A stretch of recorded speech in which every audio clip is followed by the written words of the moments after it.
Hey, what's up guys, Rev here. So one of my favorite genres of content is seeing people seething and projecting over cute anime girls, and my favorite subgenre of that is when it involves big YouTubers because their takes are often quite hilarious to look at, and that's exactly what we're going to do today. Now before we get into the specific person in mind, we have to ask a very important question to set up the context.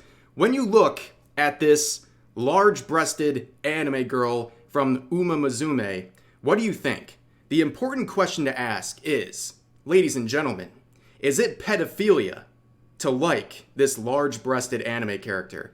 Well, according to this YouTuber, the answer is yes. A YouTuber by the name of Fly Daily has made a series of tweets. Now, you can see their content here. They have over 1 million subscribers on YouTube, but we're not interested in their YouTube content. We're interested in one of their recent series of tweets because it is them projecting and seething and slandering others over anime characters. And, you know, I don't know what it is with YouTube channels and content creators like this who have nothing to do with anime, but then they stick their head out there, they throw their hat in the ring to be humiliated over their terrible takes where they're just seething and projecting about cute anime girls. So here's the tweet. It's about some skins, anime-themed skins in War Thunder. So here's their tweet saying, War Thunder players are super thirsty all the time.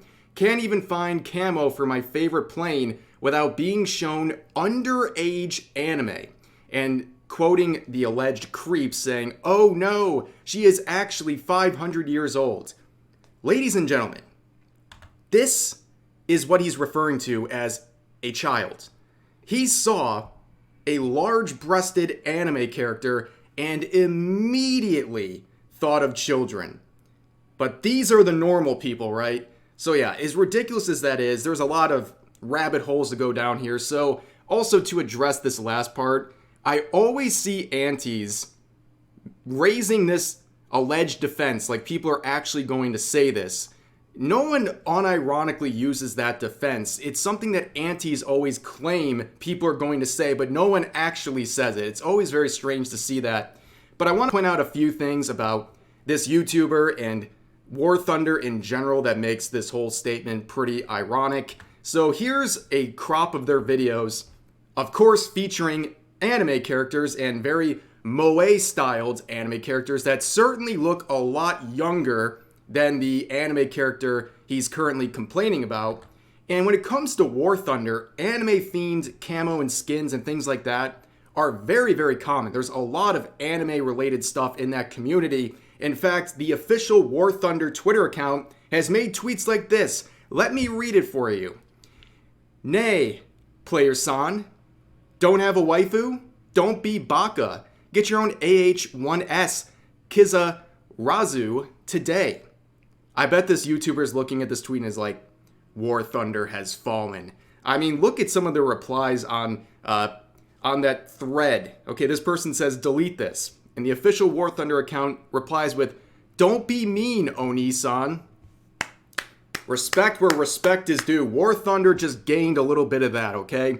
That's a pretty based response. So obviously they're having fun with anime-related things in their community, and that's totally fine and not unexpected. And also, a lot of people are pointing this out. So you're complaining about these anime-themed skins in the community, but this is real-life examples of soldiers and others painting on things that are much more sexual. I mean, this was the least sexual example I could find in the replies to the main thread. And, you know, honestly, God bless these boys, okay?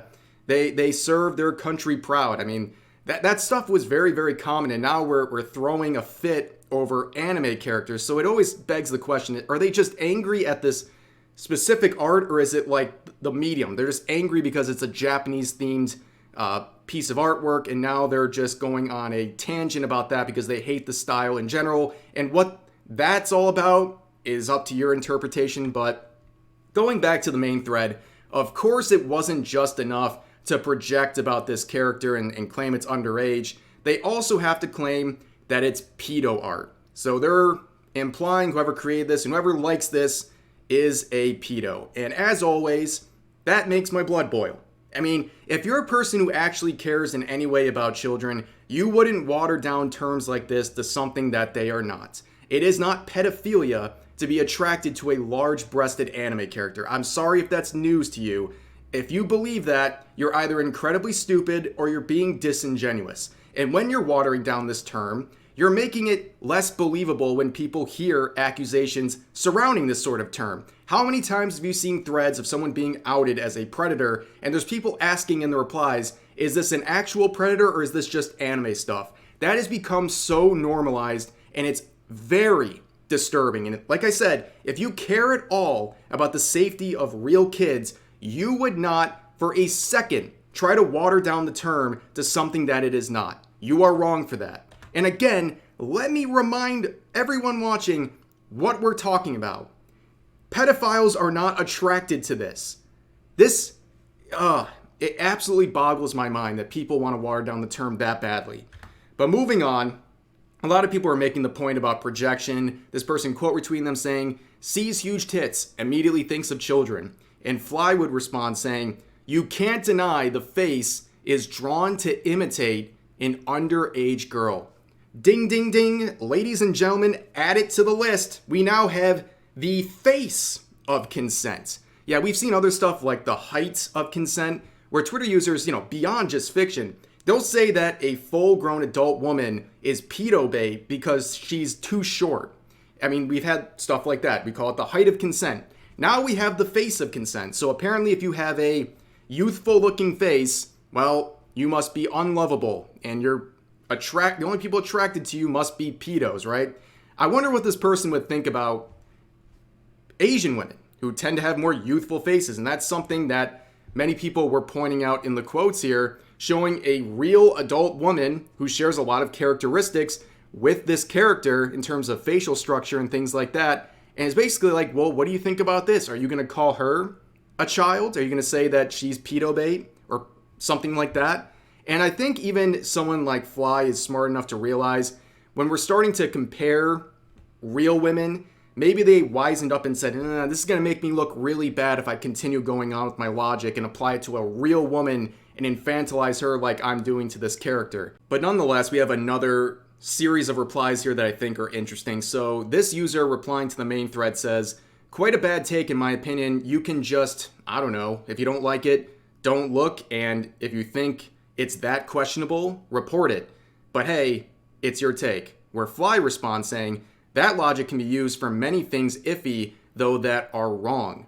So this is a very strange thing. Of course, it's always like this main character syndrome where this user is going to determine whether something is iffy or not based on their own morals, because apparently their morals are correct and everyone else must abide to them. Because in this case, Fly is saying a large-breasted anime character is something that only pedos would like, and that slinging around that term and slandering people and watering it down is acceptable. But this person's going to determine what behavior is iffy or not. It's kind of insane to me, but we saw some more people just pointing out this idea of just move on and don't look at this stuff. And this person said, here's the thing, majority of anime-related contents in this case are skins usually tagged by the artist. This makes it possible for people to hide these contents by blacklisting the anime tag. And you can see an example here. All you have to do is literally blacklist the term anime, and I think this person's entire problem would go away. They wouldn't see these anime-related skins, and no problem, right? Well, of course, these people want to argue on Twitter and complain about things rather than block and avoid things that they apparently hate so much. And we saw some replies like this too from other users defending Fly.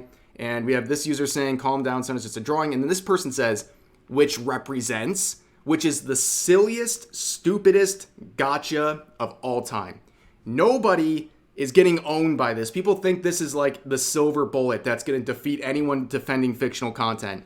And you got the very appropriate response right here saying, I ain't even got skin in this game, and you MFs need to come up with a better argument. Drawing of what? Something that isn't real. That's literally all you have to say in these situations. Anyone who's projecting and claiming that some sort of an anime character represents a real-life human being and is supposed to look like them to a T is either very disingenuous or, like I said, just projecting. But that's going to do it for this little adventure today. More people seething and projecting about cute anime characters, and it makes for some good content, doesn't it? But that's going to do it for this video. Please share all of your thoughts about today's topics in the comment section down below, and I'll see you guys next time.